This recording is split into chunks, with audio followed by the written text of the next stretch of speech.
Oke, di video kali ini kita akan bahas sobat kicau mania tipe-tipe betina fighter yang bagus untuk diternak ya, dan bisa menghasilkan anakan yang jos. Nah, ini penting buat pemula. Silakan kalian simak video berikut ini.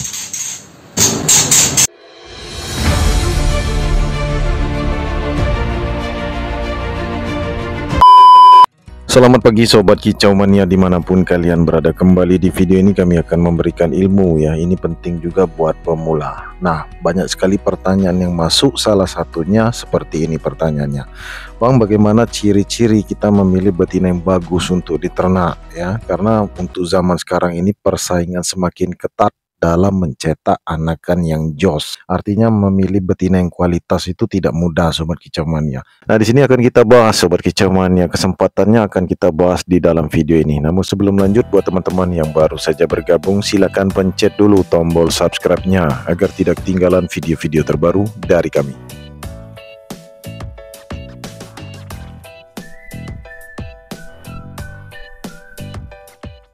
Oke, langsung saja kita masuk ke dalam inti video ya. Kalau kami pribadi secara pengalaman yang kami dapatkan ini sobat kicau mania, memilih betina kualitas itu mulai dari tampilan fisik ya. Tampilan fisik itu mempengaruhi 80%. Misalnya fisiknya itu bagus, kepalanya petak, matanya besar, kretekannya kasar. Nah, itu juga akan mewariskan ke anakannya, baik anakan jantan maupun anakan betina. Nah, di video ini akan kita tampilkan betina-betina jos, tapi ada yang paling jos di sini sobat kicau mania, alias paling mahal, paling berkualitas. Nah, kalian bisa simak di video ini nanti di akhir video ya. Setelah kami jelaskan di video ini bagaimana cara kita memilih betina yang pas untuk diternak. Nah, yang pertama ya, sudah kita jelaskan dari tampilan fisik, dari bentuk kepala, mata ya, dan juga suara kretekannya juga yang kasar. Kita pilih yang seperti itu.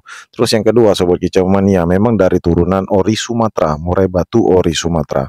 Artinya kita tidak ragu membeli, kita bisa jadikan indukan di kandang ternak kita. Nah, umpamanya kita membeli di peternakan lain, kita tahu indukannya jelas ori Sumatera, maka kita beli ya. Dan yang ketiga adalah dari terah ya. Kenapa yang terah ini kita letakkan di nomor 3? Karena untuk yang terah sejujurnya itu tidak begitu penting sobat kicau mania ya. Yang pertama itu kita harus mengetahui fisiknya terlebih dahulu. Nah, seperti yang kita sampaikan di awal tadi, ini khusus pemula ya. Mungkin budgetnya sedikit atau kurang pas atau belum punya pengalaman sama sekali. Jadi kita tidak begitu sarankan yang nomor 3 ini. Tetapi ada juga pemula yang budgetnya sudah siap ya. Dia membeli dengan kategori yang nomor 3 ini. Terah itu yang utama. Nah, itu juga bagus sobat kicau mania, karena nggak ada salahnya ya. Kalau kita pribadi itu sedikit terlambat. Dari awal kita ternak kita tidak memilih yang terah, tetapi setelah seiring waktu berjalan kita paham. Oleh karena itu kita utamakan terah ya. Jadi semuanya kita masukkan di sini. Nah, yang paling afdol di sini sobat kicau mania adalah yang nomor 4. Nah, yang nomor 4 ini kita harus berhati-hati karena sudah banyak sekali masuk murai batu impor yang nggak jelas dari mana sobat kicau mania ya. Artinya kalian tahu maksud penyampaian kami ini. Artinya kita tidak bisa melihat ya itu dari mana asalnya murai-murai impor itu. Apakah berkualitas, apakah kurang berkualitas, atau sama sekali tidak berkualitas. Maka dari itu kita wajib berhati-hati ya. Itu kita perhitungkan juga dalam beternak burung murai batu. Jangan sampai di kemudian hari kita menjadi repot ya. Terus dipertanyakan oleh pelanggan, kenapa anakan kita tidak berkualitas. Nah, itu banyak sekali kesalahan oleh para pemula, khususnya para peternak pemula yang membeli silangan-silangan impor yang nggak jelas asal usulnya. Yang penting murah, bisa diternak ya. Soal kualitas itu nanti. Akhirnya jual murah anakan murai batu tersebut ya, diobral, diomyok, jadinya omyokan. Nah, itu merugikan kita sendiri. Nah, jadi itulah perbedaannya sobat kicau mania. Keuntungannya kalau kita membeli murai batu ori Sumatera. Nah, ini sekalian kita promosi karena di penangkaran kita semuanya ori Sumatera ya. Semuanya ori Sumatera dan ini cocok untuk pemula. Buat pemula yang baru saja ingin ternak, mencari kualitas, mencari terah, atau buat teman-teman yang tidak begitu peduli dengan terah, yang penting tampilan fisiknya sangar om. Fisiknya masuk dan fighter, itu ada juga permintaan seperti itu, dan hasilnya juga bisa mencetak anakan juara.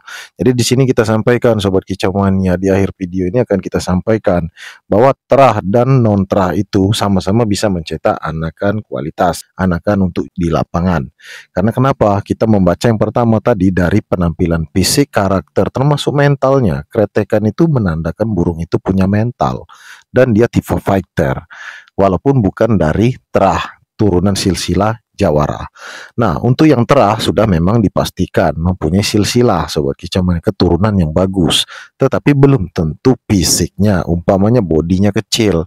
Kalau bodinya kecil, volumenya juga kecil. Nah, lebih baik kita memilih betina itu yang bodinya big ya, atau medium, karena rata-rata volumenya tembus. Apalagi untuk anakannya nanti untuk modal di lapangan, karena volume itu juga diperhitungkan dalam perlombaan burung Sobat Kicau Mania. Volume ya, dahsyat atau tidak tembakan itu nanti kedengaran sama juri ya, seperti itu contohnya. Nah, kemudian di sini juga kita sampaikan ya mengenai terah ya. Terah juga harus kita tahu Sobat Kicau Mania. Umpamanya kita main seri F ya, murai batu gembung ya, sampai kita mendapatkan seri F4 seperti itu ya, atau hilang gembung. Nah, itu silang-silangannya udah banyak Sobat Kicau Mania. Kebanyakan yang jawara itu disilang dengan murai batu Sumatera. Boleh saja kita membeli murai dari Kalimantan ya, tetapi tujuannya memang kita silang-silangkan. Nah, murai batu dari Kalimantan itu juga mempunyai terah yang bagus, artinya terah yang kualitas, terah juara.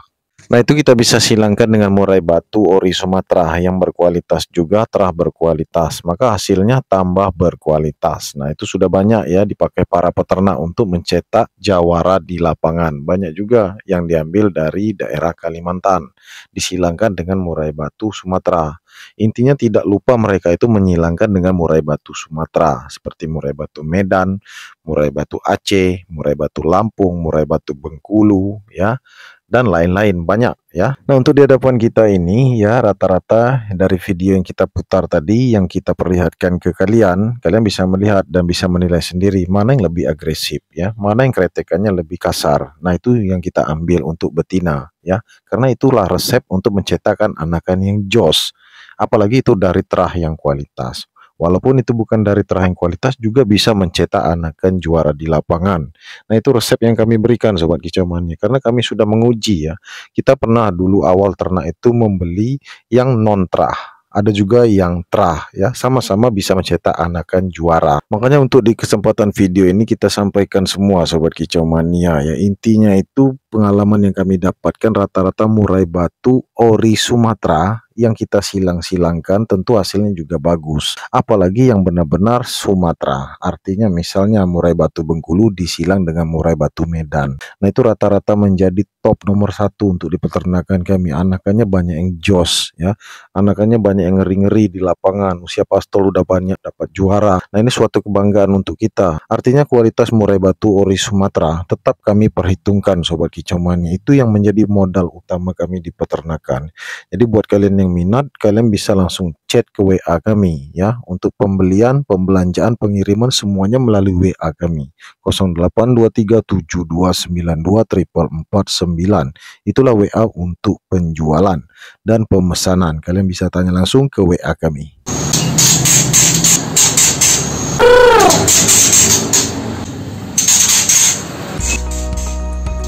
Oke Sobat Kicau Mania, itu saja video kita kali ini. Semoga bermanfaat untuk kalian semua. Jangan lupa di like, subscribe, dan share sebanyak mungkin. Terima kasih. Salam Kicau Mania.